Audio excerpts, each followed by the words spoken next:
자, 고기 어자가 아니라 고기 잡을 어자를 쓴다고 그랬죠. 고등어입니다. 데이 컨설팅 명가 고등어 교육의 입시 도우미 고등어 TV입니다. 고등어쌤의 직설화법. 그러나 정보를 제공하는 것을 우선으로 하고 있기 때문에 직설이 좀 되기가 약간 곤란한 경우가 지금 많습니다. 이 경우도 그렇습니다. 한의대에 대한 정보를 먼저 전해드려야 되기 때문에 직설이라고 할 만한 게 있을까요?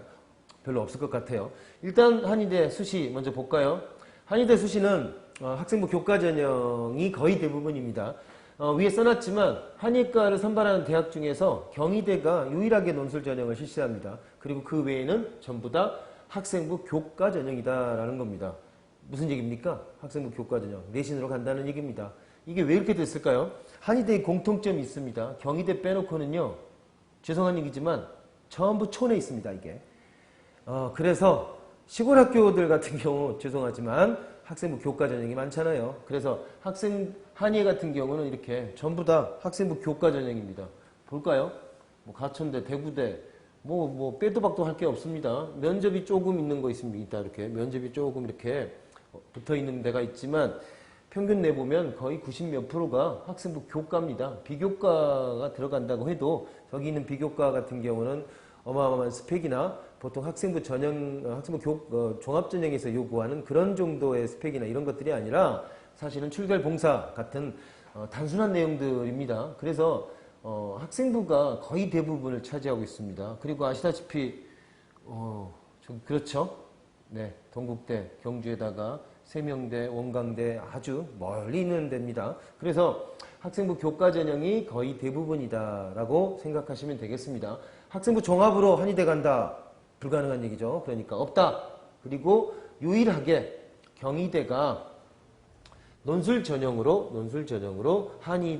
한의과에서 논술 전형으로 학생을 선발한다는 겁니다. 여기 또 중요한 거 있죠? 자, 자연계 34명, 인문계 12명. 인문계 학생도 역시 뽑는다라는 겁니다. 한의대는 또 이제 아까 전체적으로 좀 멀리 있다라는 특징도 있었지만 이 표를 자세히 들여다보시면 어떻게 돼 있나요? 인문자연 이렇게 돼 있죠. 한의대 같은 경우는 아예 이렇게 인문자연을 같이 뽑는 경우와 인문자연을 따로 뽑는 경우가 있습니다. 이런 경우들을 염두에 두셔야 됩니다. 그래서 인문계 학생들 같은 경우에는 자, 내가 자연계들하고 같이 붙는 게 더 낫겠는지 이런 것들을 고민해 봐야 됩니다. 어떤 경우가 더 유리하냐? 100% 어떤 전형이 더 유리하다라고 할 수 있는 것은 없습니다. 하지만 자연계가 인문계가 나눠질 경우에 인문계에 더 많은 학생들이 한의대를 더 자연계보다는 숫자가 더 몰릴 가능성이. 왜냐하면 인문계 학생들 같은 경우 의대 일부를 빼놓고는 의치안을 갈 수 있는 방법이 별로 없죠. 그러니까 한의대 쪽에 좀 몰리는 경우가 좀 있습니다. 그렇기 때문에 인문자연을 같이 뽑는 것 혹은 인문자연을 나눠 뽑는 것에 약간의 변화가 있을 수 있다라는 겁니다. 그거는 그때그때 사회 분위기에 따라서 약간씩 다르긴 한데 어쨌든 인문계가 그 자연계보다 선발 인원이 좀 대부분 적습니다. 그리고 인문자연을 같이 할 경우에 자연계 학생들이 조금 더 유리하다라고 볼 수는 있겠습니다. 자, 이게 한의대 수시에 관한 이야기였습니다.